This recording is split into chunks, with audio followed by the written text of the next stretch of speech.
out there who could be known. He should be able to be recognized no matter where I face, no matter how I'm dressed, because he's God. Growing up, we always understood that we had our Bible and the Gentiles had their Bible, the New Testament, and that they were two completely separate books. Because the only people I knew who were believers in Jesus were all people in our public school who were Italian Catholic, I imagined that Jesus was Italian. And so the understanding that he's actually Jewish was a shock. And then to hear that the New Testament was written by Jews, I couldn't believe it. My expectation was that the New Testament was like my grandparents had told me. It was a book on how to persecute the Jews, and it's something you should stay away from.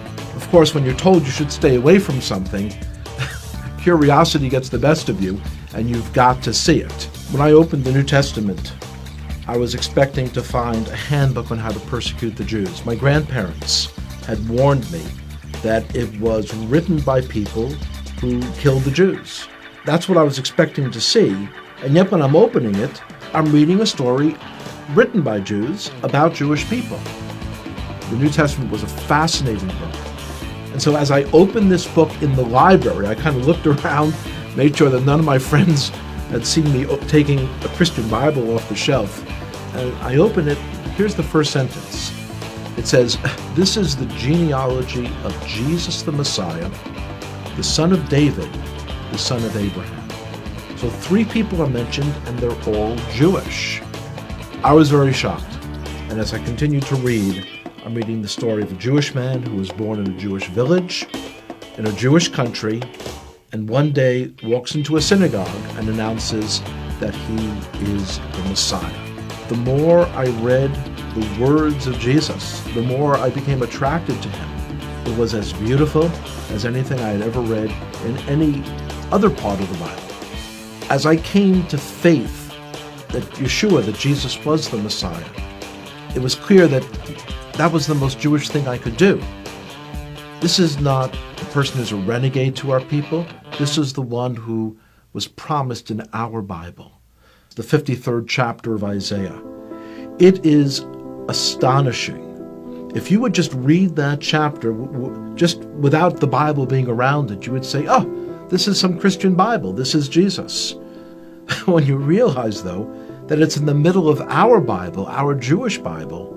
When I first came to faith, I dared not tell my father, because this is a time period in the 1970s when there were lots of gurus and cults, and he was very concerned about me getting involved in some crazy sect and going off someplace. So I waited for months, and when I finally told him, he was very skeptical. On his own then, he started to read about Jesus as well. About 1.5 years later, I told him that the fellow who wrote one of the books that he had read, that this fellow was giving a lecture in the city of New York. And he agreed to come out to hear that person. And one of the most amazing moments of my life was the speaker said, "Would everyone here who is a Jewish believer in Jesus, would you raise your hand?" And I raised my hand. My father also raised his hand.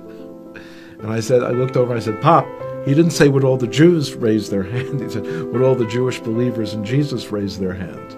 And my father looked over and he said, yes, I heard what he said. The decision to come to faith in Jesus as the Messiah was not something that was a momentary lark. It wasn't something that was a passing fad.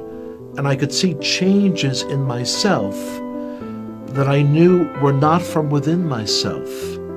I had kind of tapped in to a truth for our Jewish people that was very powerful.